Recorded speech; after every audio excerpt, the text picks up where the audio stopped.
In the name of Allah, the most merciful and the most beneficent. Hello everyone, welcome to Mathematics Basic to Advanced level. In this lecture, I will solve past paper MCQs, that is Pakistan Public Service Commission 2015 Punjab University Test MCQs, that is x such that x belong to C mean complex number, x power 4 is equal to 1. So x power 4 is equal to 1, that is fourth root of unity is a solution. The set x such that x belong to C such that x power 4 is equal to 1. So 1 minus 1 iota minus iota is the fourth root of unity, which is the group under multiplication. Since 1 minus 1 iota minus iota is the proper set of C, so it is a subgroup of C such that set empty.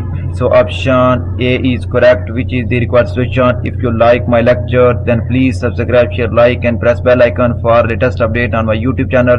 Thanks for watching my YouTube lecture. Okay, Allah Hafiz.